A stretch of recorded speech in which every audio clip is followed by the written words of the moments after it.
So hello everyone, this is Nishu. Welcome to my YouTube channel AV champion academy पर आपका बहुत बहुत स्वागत है।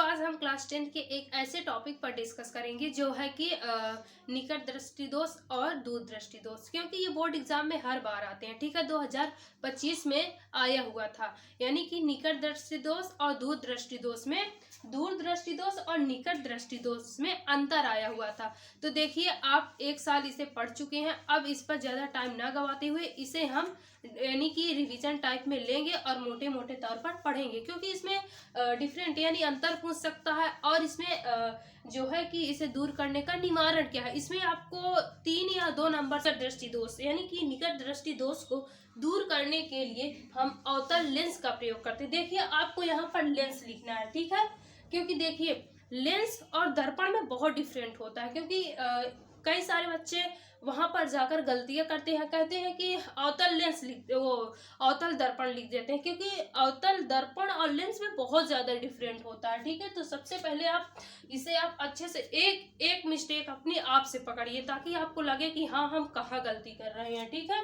तो अब देखिए, अब चलते हैं सेकंड डिफिनेशन पर। सेकंड डिफिनेशन क्या है, दूर दृष्टि दोष किसे कहते हैं, इसका एकदम अपोजिट यानी विपरीत है। ठीक है, तो देखिए इसमें क्या है, ऐसा दोष, ठीक है, ऐसा दोष जिसमें दूर की वस्तुएं स्पष्ट रूप से दिखाई नहीं देती हैं। ठीक है, इसमें क्या है कि ऐसा दोष जिसमें दूर की वस्तुएं स्पष्ट रूप से दिखाई नहीं देती हैं, यानी कि इसमें क्या है, दूर की वस्तुएं स्पष्ट रूप से दिखाई देती, सॉरी यहाँ पर नहीं, स्पष्ट रूप से दूर की वस्तुएं, यहाँ पे दूर की, यहाँ पे पास में बोला गया था, स्पष्ट रूप से दिखाई देती दूर की वस्तुएं।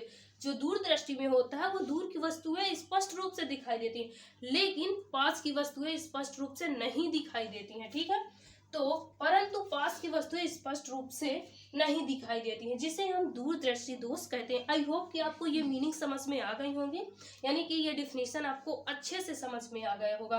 और एक बार आप अपने से लिखकर प्रैक्टिस कर लीजिएगा, ताकि जो आपके 5 या 6 मार्क्स आने वाले हैं वो आपके कट आउट ना हो। ठीक है, तो अब देखिए क्या है निवारण क्या है। देखिए, इसमें था जो निकट दृष्टि दोष में था, उसमें हम अवतल लेंस का प्रयोग कर रहे थे, और इसके निवारण के लिए हम उत्तल लेंस का प्रयोग करेंगे। देखिए यहाँ पे क्या है, ये है, देख लीजिए आप एक क्वेश्चन, क्योंकि यहाँ से क्या है कि एमसीक्यूज में आपका क्वेश्चन जरूर बनेगा कि हम जो है निकट दृष्टि दोष को दूर करने के लिए कौन सा दर्पण का प्रयोग, कौन से लेंस का प्रयोग करेंगे। तो उसमें क्या होगा कि आप अवतल लेंस का प्रयोग करेंगे। और ये भी क्वेश्चन बनता है कि जब हम दूर दृष्टि को दूर करने के लिए हम कौन से लेंस का प्रयोग, तो वहां पर आप उत्तल लेंस का प्रयोग करेंगे। आई होप कि आपको इतना समझ में आ गया होगा। So thank you, all the best. इसका जो वीडियो है आएगा, यानी कि आँख का डायग्राम नेक्स्ट वीडियो पर आएगा, एक एक पार्ट समझाया जाएगा और ये बताया जाएगा कि इसमें कौन सा लेंस कैसे प्रयोग करें कि यहाँ पर अच्छा प्रतिबिंब बने, यानी कि कब हमें अच्छे से वस्तुएं दिखाई देती हैं। So thank you, all the best.